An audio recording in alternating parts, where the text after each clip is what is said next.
Hi everyone, welcome to my living room. I've made a little bit of a transition out from my office. It was getting a little bit hot and stuffy in there. So I've moved into the living room and I've had a little bit of lunch, so I'm refueled, ready to go for the rest of the afternoon. So I would first of all as well like to thank my first special guest author, MC Dalton, for sharing her story with us.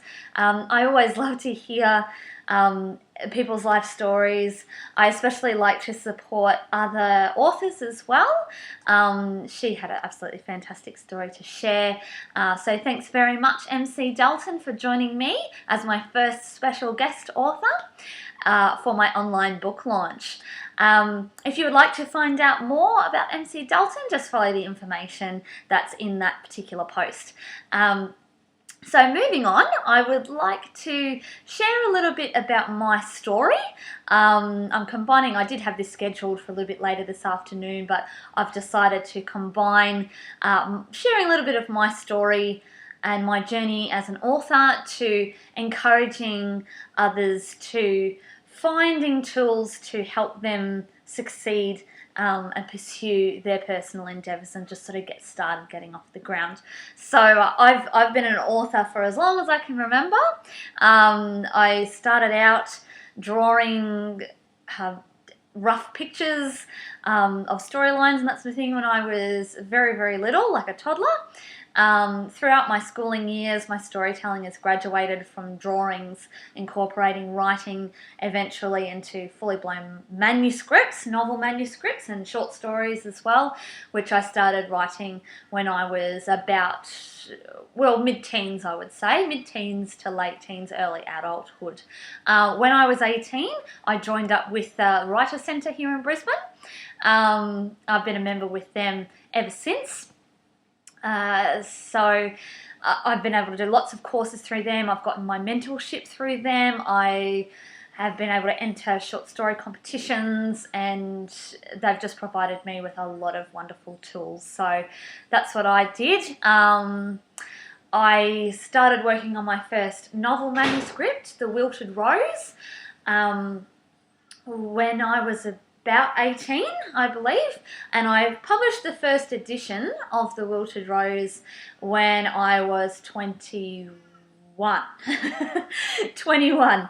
I published the first edition. I've just released another edition as well last year recently, and for the first time it's now available as an ebook as well, which is really exciting.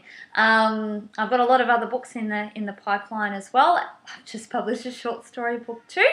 So at the last year, especially 2015, was very solidly focused on getting my books available out in the world and establishing a distribution network for them. So establishing print on demand, a way to physically produce my books and make them available all around the world.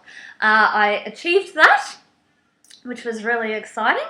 So now my book is available in paperback and ebook.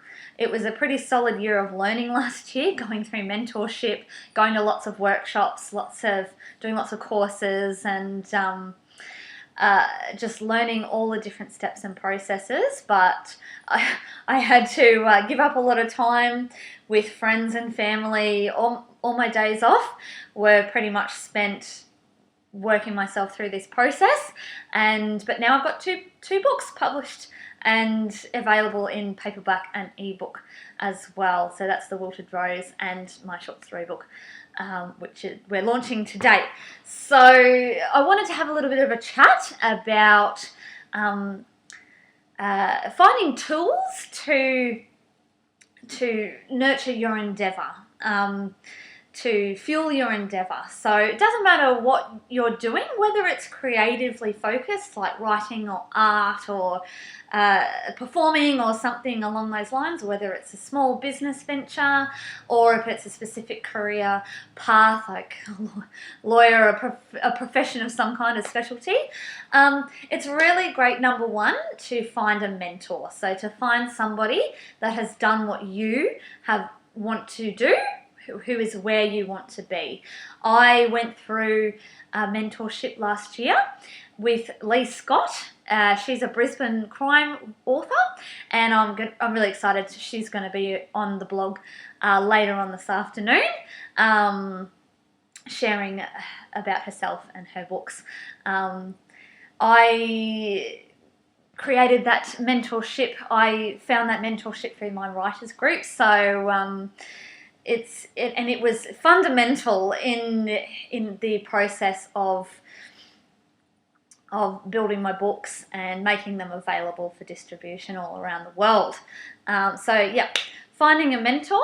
You can also find an organisation that supports what you are wanting to do as well. So like I mentioned before, I'm a member of a writers centre. I also attend a writers group. So through that, I've been able to make lots of connections and contacts and found different competitions, different opportunities to be able to get my work out there and do different courses and all that sort of thing. So finding an organisation that can support your endeavour as well is really, really helpful. Last of all, I want to talk about finding the time to contribute to your endeavour. A lot of people say to me, oh, I'd love to write a book, but I don't have the time. Well, I'm really busy as well. I work part-time, but I still work and I have a lot of other things going on in life, so I have to set the time aside. I have to be really strict about that. I fit in my writing time before and after work, and I spend my days off focused on my writing. I do give myself a break time. I give myself a day here and there. One of my 2 days off from work will just have a break, but I do have to have those concentrated efforts to get where I have reached in the last year. So setting aside time each day is a really good thing to do, even if it's only a few minutes or it's a few hours or it's the whole day. Setting time aside each day to contribute to your endeavour is very important.